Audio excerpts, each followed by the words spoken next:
Massachusetts Community Care Network convening. It means so much to all of us to be in this room with so many dedicated community care practitioners, researchers, organizers, and advocates. People who are committed not just to imagining, but building a world rooted in justice and interdependence and care. This network exists to connect us, to weave together individuals and organizations working across sectors and throughout this geography.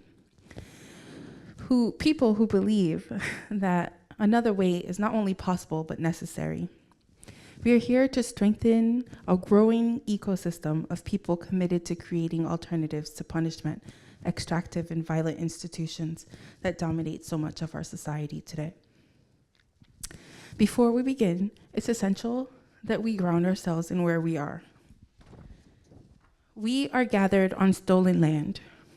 We are on the ancestral lands of the Nipmuc, Nunatak, and Agawam peoples, members of the broader Algonquin language group. And yes, Algonquin people are still here. They are an indigenous group living in eastern Canada and parts of the eastern coast of the United States, with over 8,000 individuals who identify as members of this language and cultural group. They are facing challenges like systemic discrimination, labor value exploitation, and obviously the loss of land. But many Algonquin communities remain active in fighting for their indigenous rights and continue to practice their traditions today. We are here, and in being here, we honor the elders, past, present, and emerging, and we acknowledge the deep history of resistance and wisdom of all indigenous communities who have always practiced and protected systems of care long before any of us used any of that language. In their memory and in their ongoing presence, we affirm that the Massachusetts Community Care Network is a space that recognizes the violent legacies and continued realities of colonialism, white supremacy, capitalism, heterosexism, and patriarchy. We don't just recognize these forces, we actively reject them. We are here to do the work of unlearning, undoing their harms in our relationships, our movements, and ourselves. We come together in the spirit of love, care, accountability, and struggle. We come together to root our work in values that guide us towards liberation and collective well-being. And so, let us be clear about what we are, the organizers of this convening, stand for. We are prison industrial complex abolitionists. This means we are committed to ending systems of policing, surveillance, and incarceration. We believe in building life-affirming alternatives grounded in restoration, healing, and accountability, not punishment. We are for disability justice. We recognize that all bodies are valuable and that liberation must center the needs, wisdom, and leadership of people who are disabled. We aim to create spaces that are accessible, not just physically, but emotionally, spiritually, and politically. We are for language justice. Everyone has the right to express themselves in the language that best reflects their identity and experience. We commit to creating multilingual spaces where all voices are heard and understood. We are for community, interdependence, and self-actualization for all. We believe that none of us are free until all of us are free. We care for one another, not out of charity, but because our lives are bound together.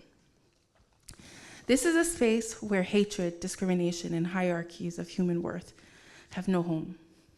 However, we do acknowledge that there are hierarchies of care. Those in immediate need of support must be cared for first. If you have a need today, please don't hesitate to address it or to name it. We invite you to speak your needs clearly and in plain language so we as a community can respond with compassion and support. And if you are able to offer care, offer it freely and generously. Let today be a space of growth, connection, and practice. Let us not just talk about the world we want, but we must model it, feel it, and co-create it in every interaction we have. Okay, we're so glad you're here. Let's begin.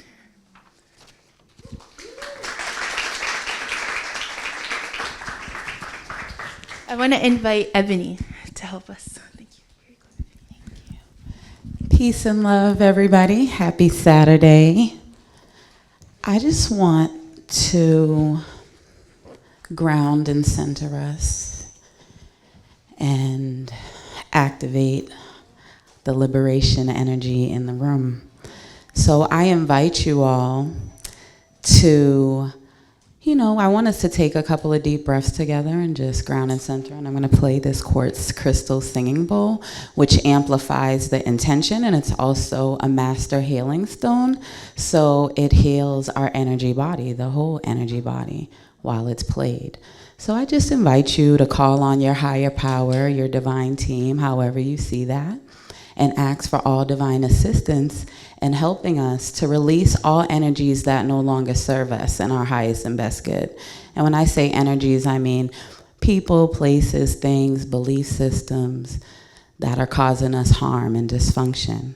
So I also do Reiki. I'm a Reiki master, so I will be sending Reiki unconditionally loving energy to you all, whoever's open to it. And whoever's not, don't worry, it'll just go right around you. And so on the count of 3, I guess we can start by calling on our higher power together if you already haven't done that.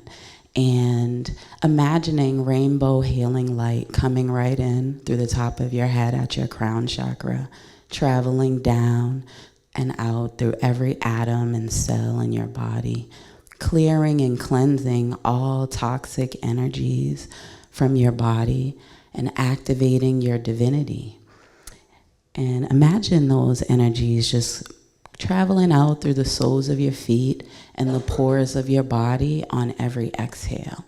So we're inhaling unconditional love, light and healing energies, and we're exhaling all stress, all toxic thoughts of people, places, and things that no longer serve us. And I also invite you to imagine any cords, ties, and attachments, energetic, that you have to people, places, things, emotional residue that no longer serves you, emotional patterns or behavioral patterns that you want to release.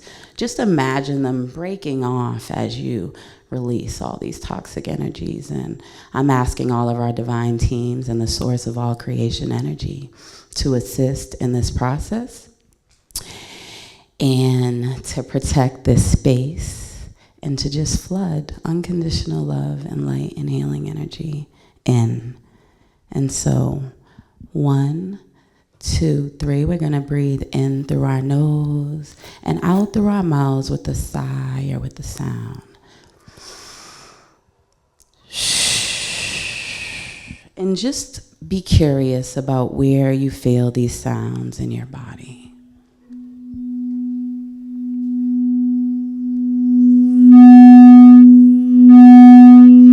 Breathing in the energies of unconditional love, light, and healing. Breathing out all stress, all toxic thoughts, all energetic cords, ties, and attachments to people, places, and things that no longer serve you. Calling back your power from any person, place, or thing you've given it to, consciously or unconsciously.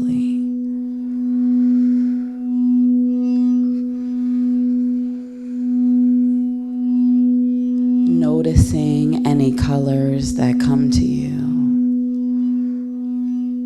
Knowing those are the chakras that are activating and aligning in this time.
So as the vibrations simmer to a settle in your body, I invite you to just notice what you're feeling and just allow these energies a few moments to integrate before we go about our days.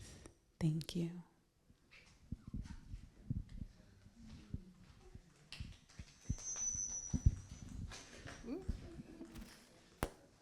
Thank you so much, Ebony. All right. Now I think we're ready to begin the speaking portion. Yeah. Okay. I want to invite Cameron. Cameron Wells, everyone. Hi, folks. Thanks so much for being here today. I'm Cameron Wells. I'm helping to support today's convening. Like Stephanie said, we are going to start off with a panel conversation with a couple of practitioners who are joining us, some here in person, some on our Zoom, so that we can learn more about the great work they're doing in their communities. We'll have a chance after hearing from them for you all to ask some questions, again, both here in the room and on Zoom. After that, I'll hand things over to Virginia to give our audience members who are interested the chance to share about work that they're part of in their community. So I think, Javier, if you could come up and join me on what I think will just be a two-person panel here in the room, but we've got more friends on Zoom.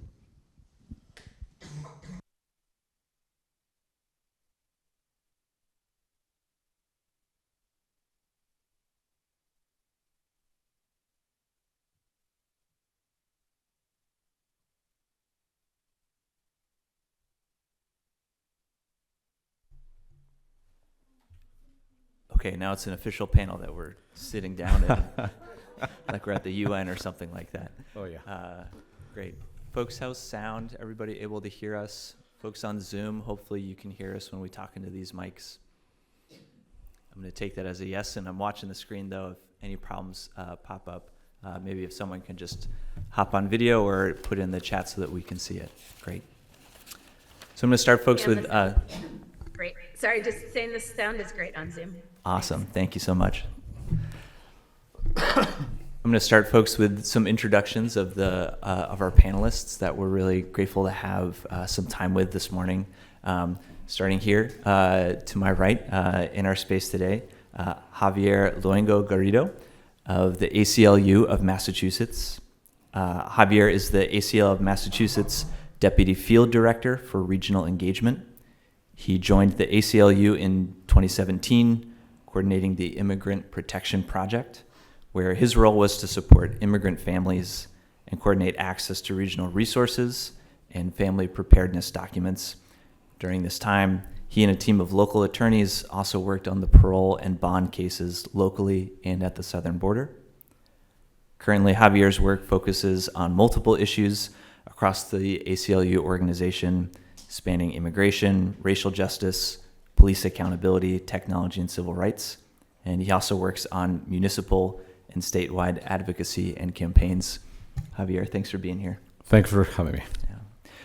On Zoom, we are joined by our friends Nahisha Jackson and Alexis Hall. Nahisha Jackson is a trans Sierra Leonean American anti-disciplinary artist, DJ, facilitator, and journalist who's based in Boston. In their art making, they explore the themes of play and wonder. They're interested in telling stories of hope and resistance in the Boston area. Currently, they are working on creating an interactive art spaces and supporting organizers and navigating conflict in their communities. Nahisha, thanks for joining us this morning. And also, I should say, apologies, Nahisha and Alexis are representing Unity Circles, also based in Boston. Alexis Hall is a program manager at Unity Circles, as well as a facilitator and amateur documentary filmmaker. She is based in Providence, Rhode Island, where she is involved with Sista Fire and the Queer Refractions Lab. Alexis, thanks for being here as well.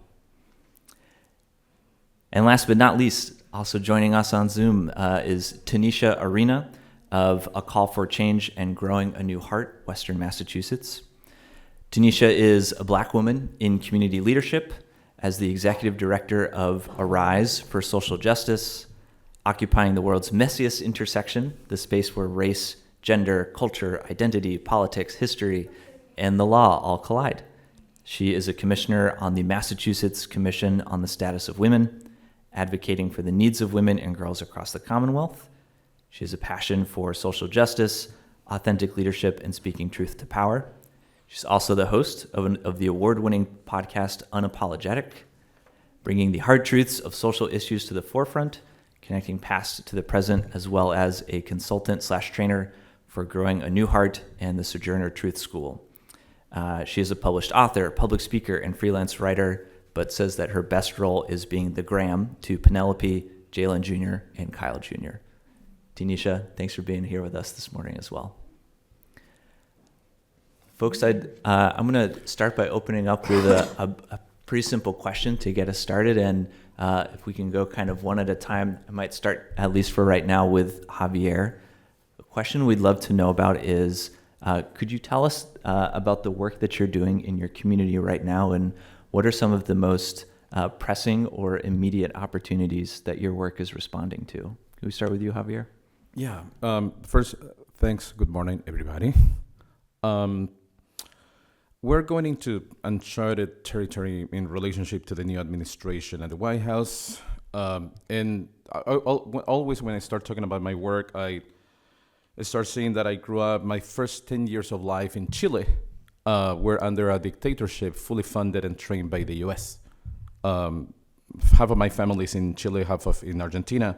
5,000 people detained, tortured, and disappear. In Chile, 45,000 detained, tortured, and disappear in Argentina.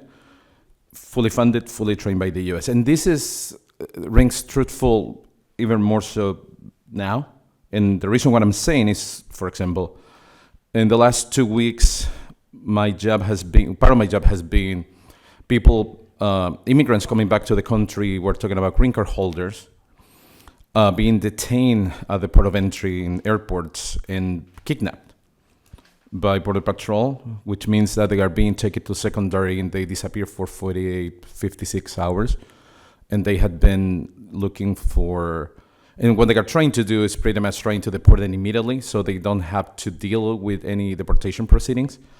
Part of my job has been getting them detained on record, which is frightening, which means that it's trying to force Border Patrol and ICE to serve charging documents. So rather than them being kidnapped and nobody knowing where they are, they have to be charged and transported to a detention facility. Building the connection with dictatorships, the human rights organizations in Central South America, a lot of the work that they did was to get people that were detained on record so they would avoid being disappeared by the regime. That's one of the things that we have been doing pretty proactive in the last couple of weeks. Also, the fact that anybody knows what unaccompanied minors are, is minors coming into the border without mom or dad, even if they are coming with any other relative. Those minors during the last 10, 15 years has been, going into, taken by the Office of Refugee and Resettlement and sent to concentration camps for children, even if they call, detention facility for children. And then if the child comes with a name and a phone number, they would connect with the family and would be passed to the family after, taking biometrics, CORI, background checks, and committing to receive the children. So right now, those undocumented families are being targeted with ICE doing what they are calling wellness check, which they are visiting and forcing families to open the door for ICE to go into those houses under the premise of wellness check, which is specifically the branch of ICE that is doing it is HSI, which is Homeland Security Investigation, that deal with human trafficking and criminal investigation. We're seeing this as an escalation and targeting of immigrant families, and possibly families being charged with trafficking. So I'm just working with families trying to navigate the fact that ICE is being used to the wellness check, which is absurd. The other thing that we're doing family preparedness, it's something that we're doing pretty heavily across the state, which is mom or dad having to choose a third person to be able to take care of the kids if they get deported, if they get detained. It's really complicated to do it from the point of view that nobody wants to think about the worst case scenario. So we have done several clinics in the last couple of weeks.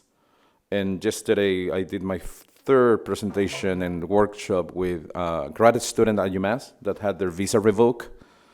And it's interesting because every time that I do training, I do anti-raid training and know your rights training. I don't know if you know, a couple of weeks ago, 370 undocumented community members were detained in Massachusetts in a 5-day coordinated operation between ICE, ATF, FBI, and DEA. But as soon as one single grad student gets detained, we forget about 370 people detained from the immigrant community. So dealing with this narrative of the deserving and the undeserving immigrant, the fact that you need to be sort of remarkable or exceptional to be able to be counted. So that sort of has been my last 3 to 4 weeks of work. Thank you, Javier. That's a lot in 3 to 4 weeks. Really intense. Thank you for sharing. Let's go to our friends on Zoom. And Alexis and Nahisha, can I pass to you collectively? Would love to know either independently or together, what work are you doing in your community? What things are you responding to? Yeah, thank you. Good morning, everyone. Lauren, I don't know if you have the slides available, if that is possible. But wanted to talk a little bit about the work that we have been doing at Unity Circles. And we've really been calling this an exploration into navigating conflict in care work communities in Boston. And we're doing this through a participatory action research project, which I'll share a little bit about. Next slide, please. So this work is really coming out of a place where Unity Circles has been, deep in restorative justice and transformative justice work, support, education in the Boston area for over the past 12 years, and has come to the place where the organization is needing to sunset, which is actually happening very soon in the summer. And so we were really left with this question around, we know this work is so important. We want to see transformative justice thrive in the Boston community. So how can we end well?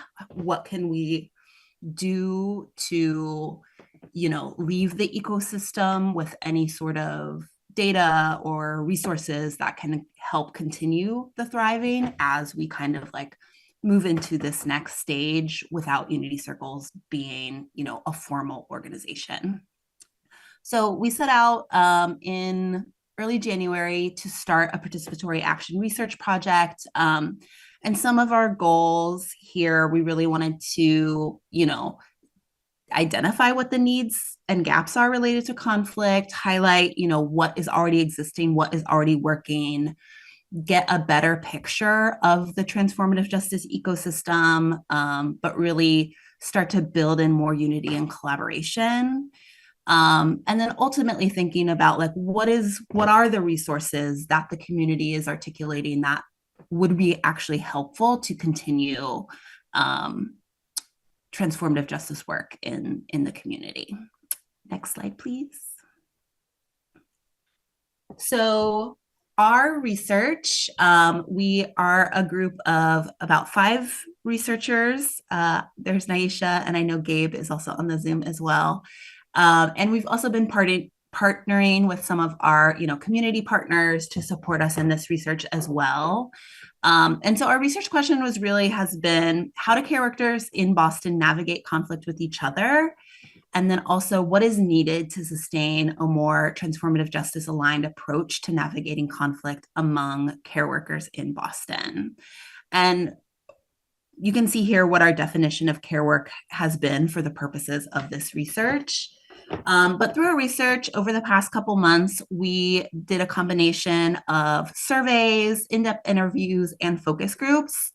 And so we were able to get a variety of responses. Next slide, please.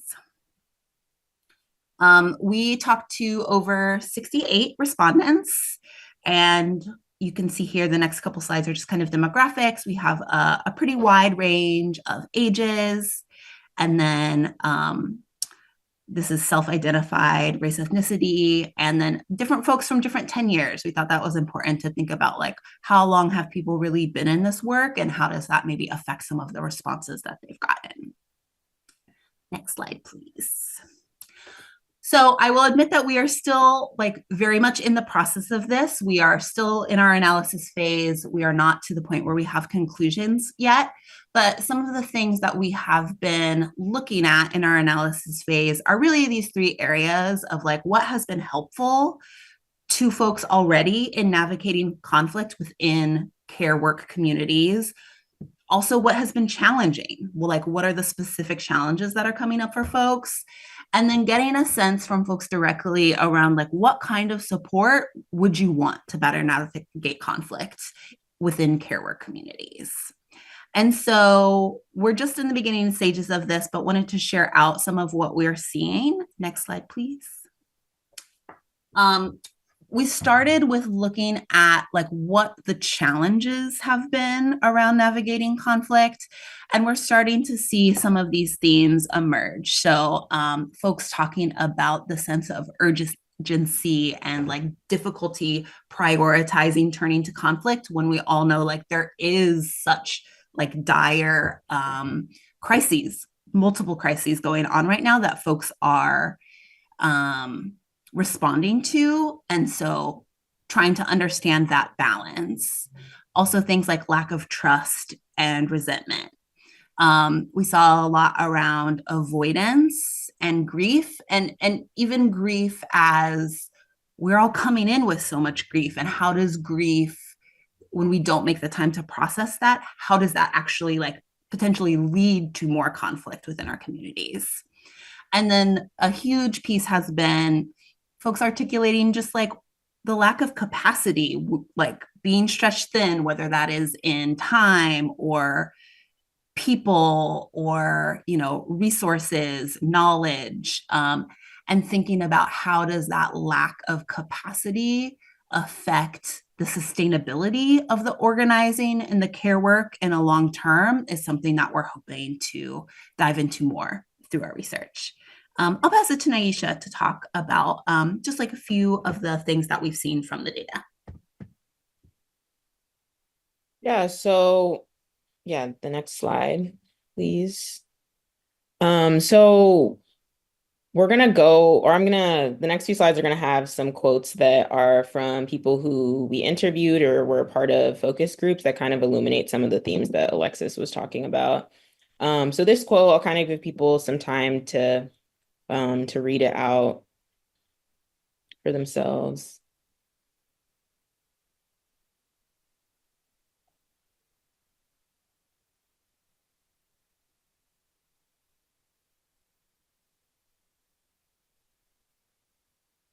So I think that this quote kind of speaks to what Alexis was talking about people kind of struggling to sustain their movements and have the energy to be able to do organizing work in and of itself. And then when there's conflict that happens, kind of struggling to know how to address that and have the energy to do that in a meaningful way that doesn't create more conflict, more harm, more rupture.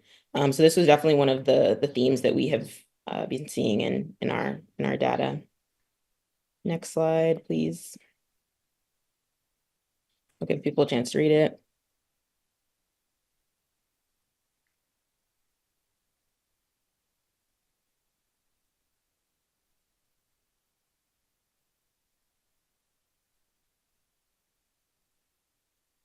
So this slide, I think, speaks to the avoidant element that we were speaking about, where people are kind of coming into organizing spaces. We're finding with their own set of socialization, especially in a world where we are taught to avoid conflict and avoid when there are issues that come up. So kind of trying to, from a TJ perspective, think about how can we get organizers and care workers to think outside of that socialization and to see conflict as something that is inevitable and to create structure and plans around that in their communities, as opposed to ending things, as this quote said, or avoiding talking about it entirely, because conflict it's not a matter of if, it's a matter of when. So just preparing for that is important.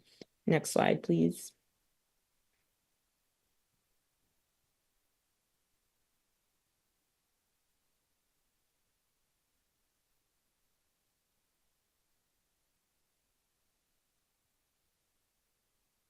I think,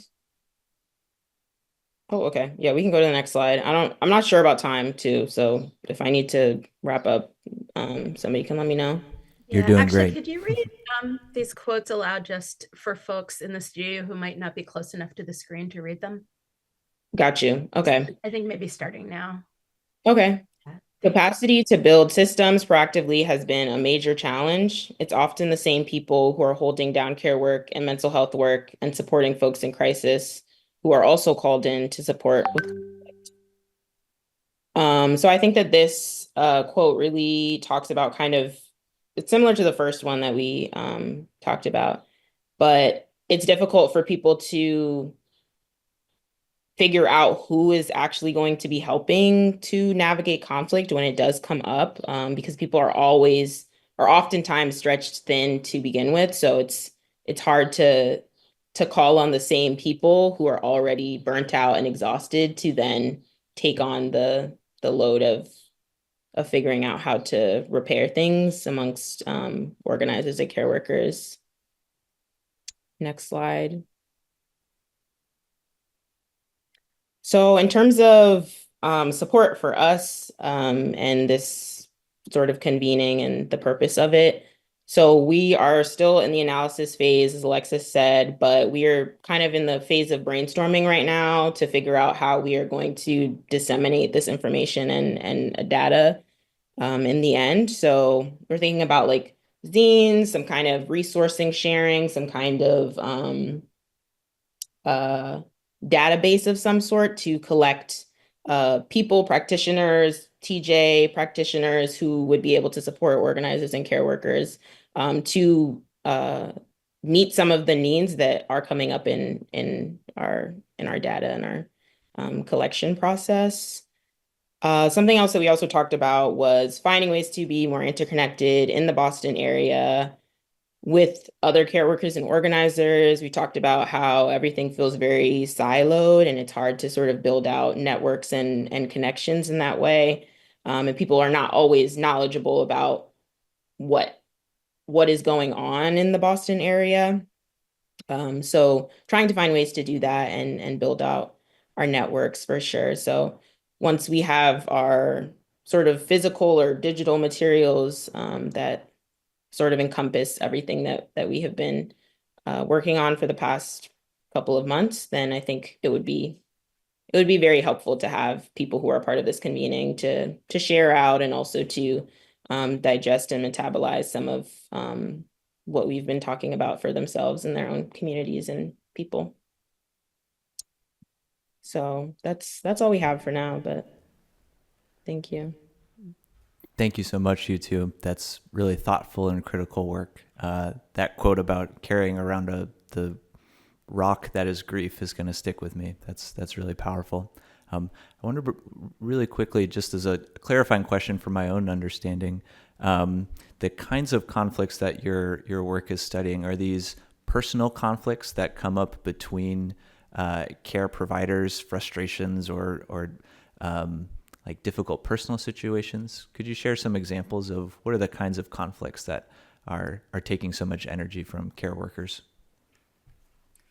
Yeah, I mean, it's really been a range. I don't have the exact numbers off the top of my head, but one of the things that we asked in our survey was around like, what type of conflict are you experiencing? So it was between two people, within your organization and between organizations were kind of the options. And we really saw the full range of that. So like interpersonal conflict, maybe between two people within the same organization.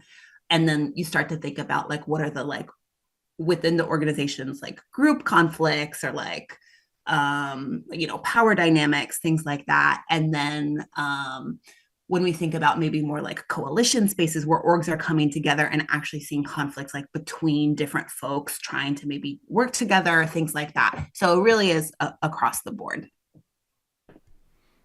Thanks, Alexis. That's clarifying. And thanks again, you two, for sharing. Tanisha, thank you for being patient. We'd love to hear what kind of work you're involved with in your community and what's top of mind and high priority for you these days. Yeah, I also have some slides if Lauren could put those up, and I'll be brief. And I also have to make sure that in my mind I keep the work separate because what I'm seeing at Arise looks different than what we're seeing on the helpline. So the work of the helpline, we started out with basically emergent liberation strategy, which addresses a lot of the things that were just brought up in the last presentation, looking at individual transformation, group transformation, and then the collective outcomes. But here is the flyer for the helpline. Definitely, folks, take pictures, write down the number, feel free to share this. This is a community-based transformative justice innovation. When we look at the world of domestic violence, people who are harmed are usually the focus.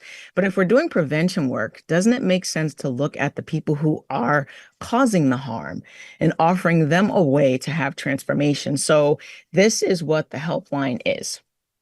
And it's what I would say second iteration with the name change, a call for change helpline, because the people who are calling, they are calling to make a change. Like if you ever wondered if your relationship is safe, if you've been intimidated or controlled by your partner, and if you have questions about the ways you're seeking sexual consent, for example, you can call this number and get real time help and support.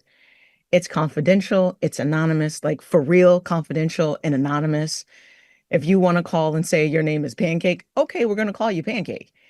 And it is not a carceral solution. It's also available for young people. If we're going to interrupt these patterns of behavior, we should start with our young people. So we had focus groups, different parts of community that had concerns. What do the providers think about this? How does the community feel about this? Queer community, the BIPOC community, what are the concerns? And taking that into account. I am an advisory board member. I've been with the helpline since its inception. And the group of us, we come from different spaces and places. There are folks who are part of the judicial system. There are folks who are abolitionists, burn it down. There are folks who are somewhere in the middle. The point is, we all agree that we need to have something different. So that's our common ground. And in the search for something different, this is what we've come up with. Now, we have seen an uptick in calls, which that's a good thing, right? Because there are people who call and it's like, we'll ask them like, where do you want to be in the next 30 minutes? Do you want to be in your house playing your Xbox, or do you want to be in the back of a cop car? People get to make these decisions, and we're asking them to look at what's happening, how their behavior is impacting other people around them, the decision that they're making in relation to other people. Is this a decision that you make with everybody that you're in relationship with? Or is it just your partner or your kids? Or, why are you not doing this with your boss? Is it because you recognize that there are consequences in that space? So there's the next slide, the last slide, talks about some of the training. Not this should be one more. Compassionate Accountable Conversations is exactly what it says here. It's an introductory skill training for community, for people who work with people who cause harm. How do we hold those folks accountable without replicating the dominance that our culture is riddled with, right? Like you can't abuse somebody into not being abusive, and you can't coerce them into not being a coercive person. We are called to show up different. So this is one of the trainings that we offer through Going a New Heart. Our helpline responders are required to take this training. There are a few other trainings that we offer as well. I'll point out the dialogues across differences, which it's a skill set that helps people talk through these differences across profound social location. Like for the group that went ahead, like we've got folks that are struggling through conflict, and how do they do this? And it's exhausting. It is. And dialogues is a skill set that helps folks have those really hard conversations and then also make decisions about when to have those conversations and how. Because if you're talking to someone who embodies a whole bunch of abusive values, there's a different set of tools for that. And how the young folks, there's an app for that. We've got an app for that. So what we're seeing are folks who need the support. We're offering the support in a way it does not replicate the dominance that is baked into everything else that we do. We have repeat callers. We're seeing a reduction in the harm that happens in community in those ways. So I invite folks to check out Growing a New Heart, look into the compassionate, accountable conversations, the dialogues across differences, and write down the number for the helpline. It is available for providers. So if you've got a client and you're like, I don't know, maybe they are abusive, I'm not sure, you can call and get support. If you are concerned about the behavior of your partner, or if you're someone you're like, oh, am I this person? You can call the helpline and get honest, supportive answers that do not involve the carceral system, because that would stop somebody from calling. Like, I'm in that intersection. I'm a Black lesbian. Am I calling the cops? That doesn't make me feel safe. And we acknowledge that in the spaces. Like, that doesn't represent safety for everyone. So we're showing up with the humility that's required. We're offering the soul care. We're also looking to share with others the space of how do we hold people who have caused harm accountable in compassionate ways that don't replicate the dominance, because we're really good at that. Like, I lead with accountability. I will nail you to the wall for all the things that you've done wrong, but that does not get us to the place that we want to be. We need the compassion. That is the doorway. So I'm going to stop talking, and we can continue on this panel. Thanks so much, Tanisha. Those seem like really, really critical and really thoughtfully considered resources. Thanks for sharing them. And thanks everyone for giving us some insight into your work and what's important in your communities right now. I want to pose one more question to our panelists before we start to pivot to our audience for questions and opportunities for them to share. And the question I want to have each of you think about is, one of the key purposes of today is trying to bring folks from across the state who are all invested in one format or another in providing community care. And I'd love to know what kind of support, resource, or just general, let's call it like backup, whether it's tangible or intangible, from a statewide network like this one gathered here today, would feel supportive or beneficial for the work that you're doing. How can this group of folks and others that we bring into the fold be supporting your work? Give you a second to reflect on that. And Javier, I wonder if you could start us off again when something occurs to you. What are things that this group and others who can't be here today, what can they be doing to support your work? So when we're talking about non-carceral, I think it's complicated in the context of immigration, but also pretty telling. And being honest, undocumented folks and immigrants are an easy target, but it's an easy target for the starting point for something else. They go from undocumented to international students, to naturalized citizens, to citizens, right? In the context that we're living now, the escalation is going to keep going. And that's something that we need to be aware and how those things are connecting with each other. From the point of view of work that we're doing and that, groups like this one can be really helpful, there are a couple of things. The first one is with organizations that are sort of statewide and also local, like the Pine Valley Workers Center, Neighbor to Neighbor, Mujeres Victoriosas from New Bedford. We have been working in the Luce hotline, which is an ICE watch and a hotline for people to report ICE activity. And that's really, really important in different levels, because one of the things that my team has made priority, it's doing anti-raid and self-defense based on rights of the undocumented community, priority in schools, school settings, elementary school, high school, middle school. And what we're seeing is that administrators and teachers always tell us the same thing, that children are not being sent to school. I mean, we were presenting in Chelsea a couple of weeks ago, and there was a rumor that ICE was in Chelsea, so almost no immigrant student was sent to school, and parents are staying at home.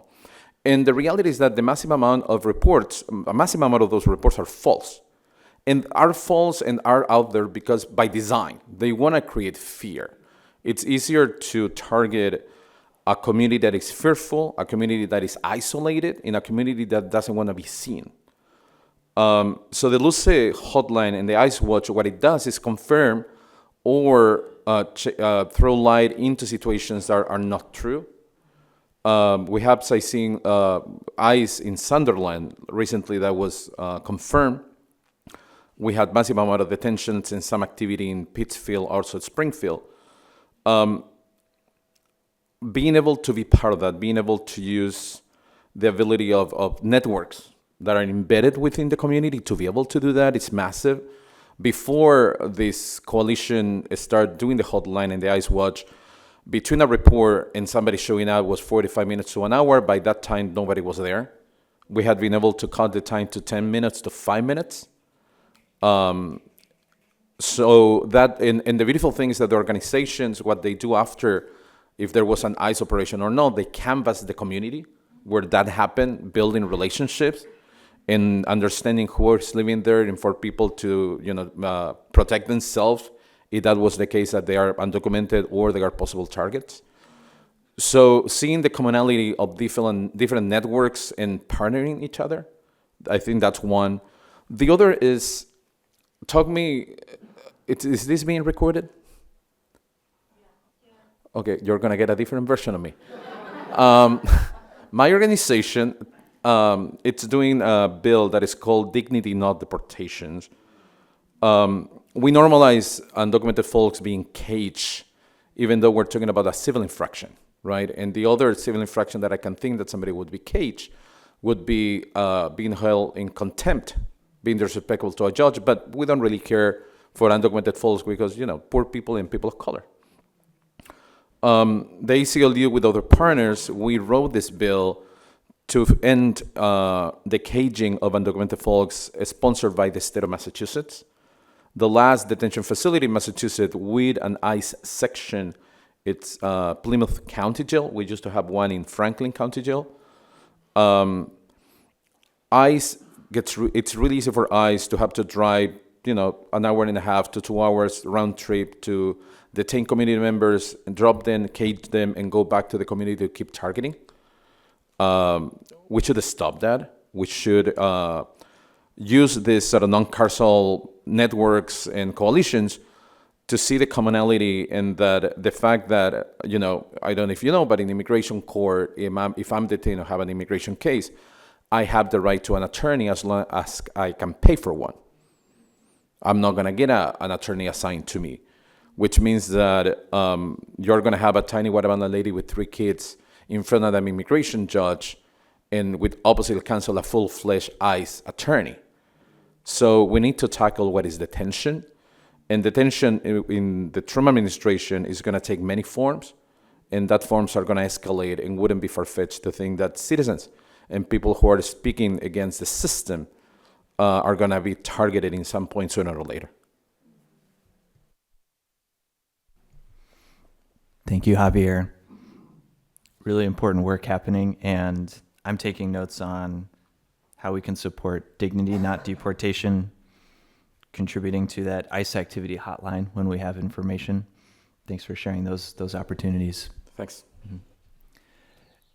Nahisha and Alexis, would love to hear from you. What are supports, tangible or intangible, that a statewide network like this one could be doing to help support your work?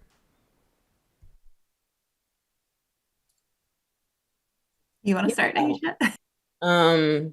I had kind of mentioned it at the end of the presentation, but when we do come out with whatever materials we're going to create to encompass our data collection, sharing it out, I think would be really helpful, because this is specific to Boston area, but it's also things that are happening in organizing communities everywhere. So there is definitely value in everyone being able to see it and reflect and talk about it with the people that are important to them. Yeah.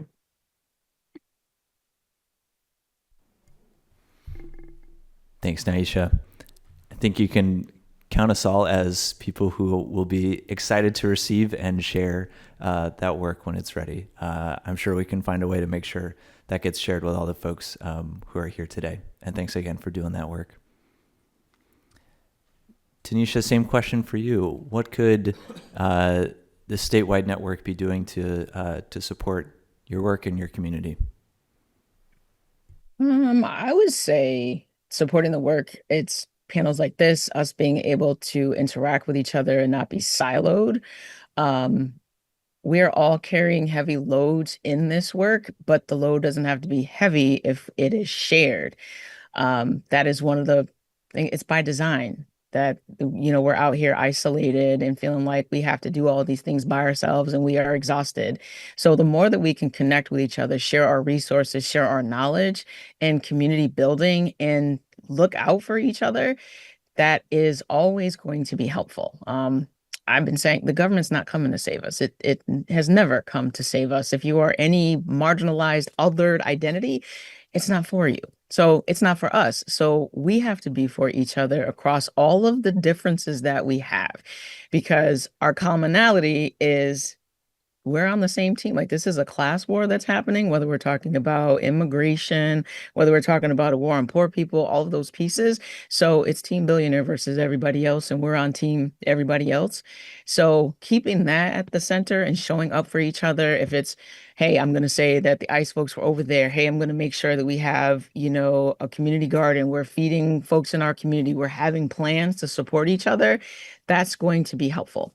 If we have folks in our community who are showing up in ways that are less than ideal, that they're abusive, there's questions, use the helpline. We have a responsibility to each other to hold each other accountable in loving ways. Again, not replicating the dominance that exists all the way around us. And we can do that. Part of this work, part of liberation and all that is saying, hey, you need this help. This is what it looks like. And holding each other accountable in those ways and then circling back, right? We don't have to throw away people. We need everybody in this space, all of the gifts, all of the wisdom, and we need to be together and not in silos. So us being able to convene in these ways to support each other, hear about our work, to amplify our work and voices is always going to be helpful. That's really beautifully said, Tanisha. Thanks. Yeah, good reminder. We're all on the same team. Every contribution matters. Panelists, thank you again so much for sharing your work and how we can be supportive. I want to do a quick time check and run of show. We're a little bit past noon. Virginia, do we want to pivot to audience share outs? Take a few minutes for questions first. Thank you for asking. The audience. Awesome. So maybe one way we can do this, folks in the room, if you've got a question for one of our panelists, maybe raise your hand and we'll get a mic to you. Folks on Zoom, if you've got a question, maybe flag it in the chat for Lauren. And then Lauren, if you're getting questions, I might turn to you to say, take one off the top of the list and read it for us and our panelists can respond. Sounds good, Cam.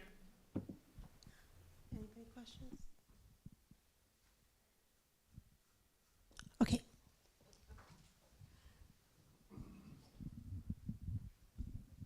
Hi, my name's Monica. I always have a question, just be forewarned. I found your question about interpersonal versus organizational conflict that was about the Unity folks really interesting. What I thought was missing, and would be curious about what people think about, is the conflict that happens maybe with a client, right? So there's somebody who's agitated, you might be a caseworker. What is anybody looking at that kind of conflict? And I have personal experience where my son, who has schizophrenia, had an altercation with a caseworker that led to his arrest, right? So he was definitely not behaving well, but we rely on that part of the workforce to be there for their clients. And also I think about, this is a non-carceral conversation. A lot of people end up getting arrested because they are agitated in front of police or other people who feel they can't control their behavior, and that's how they end up arrested. So I just thought that was a missing component to the conversation. And didn't know if anyone had thoughts on it. Yeah, thank you for that. I definitely can see that that's a really common, I think, need and interaction that you're articulating. I think just for the scope of the research we were doing, we were really focusing on more that interpersonal and interorganizational. So don't have so much to offer from this project around that, but yeah, I really appreciate you kind of raising that, and curious if that's something maybe we can sit with in terms of when we are articulating our findings, is that is another area of need that we could explore more and could really use some more research and supports in the future, for sure.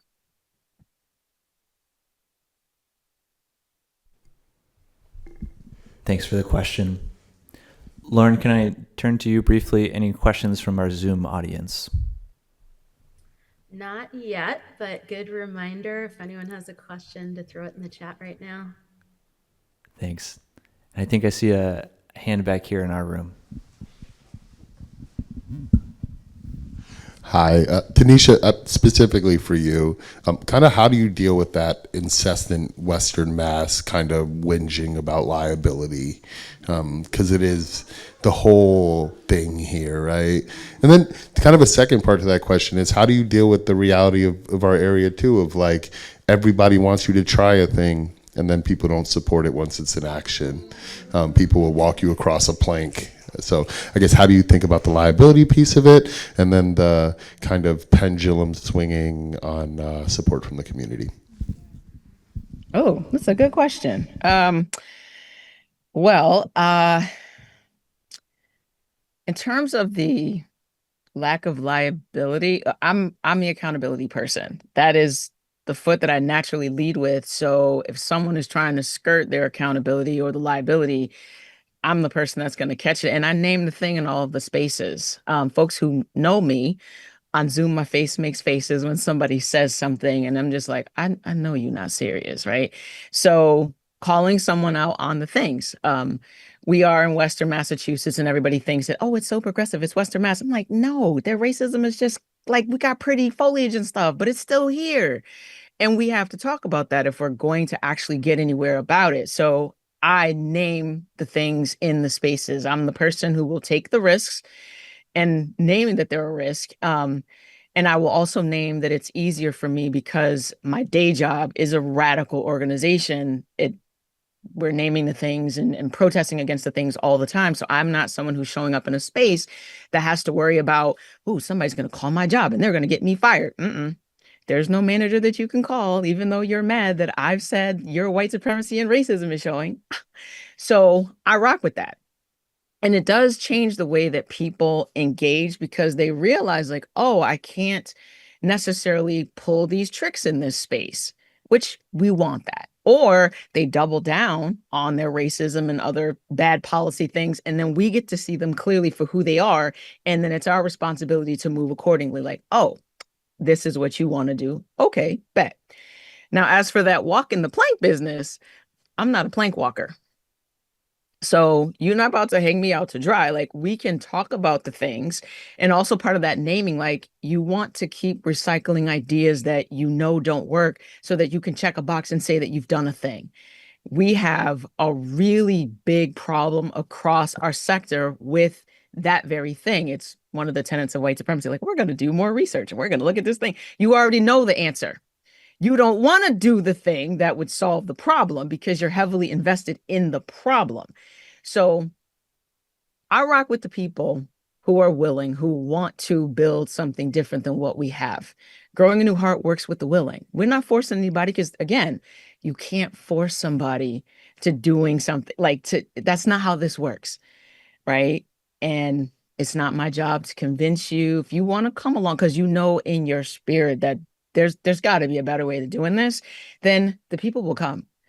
Like, literally, they will come. We get to operate in a way, again, not rooted in dominant culture. We talk about it. We operate in ways that dismantle dominant culture. Like, everything's in a rush. You're intentionally exhausted. Like, if that's how you're running your meeting, if those are the things that you want to talk about, I'm not going to be there. I don't necessarily want to be at your table. We can build a different table that does not operate in those ways. So I'm not necessarily looking for the same old folks, supportive community because they operate in these ways. You're wishy-washy. If we're going to build something new and we're going to do cutting edge, then we need to do cutting edge. And we're being in that. We're being in that together. And those are some of the important pieces. So if you don't see me in a place, it's because I ain't want to be there, or I wasn't invited because I'm the person who's going to say the thing that people don't want to hear because it disrupts the status quo that has never served us.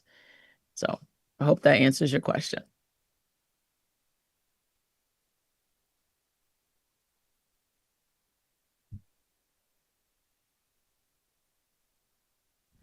Action versus inaction. Do we have any other questions? Okay. Thank you, everybody. Thank you to our panelists. A big applause.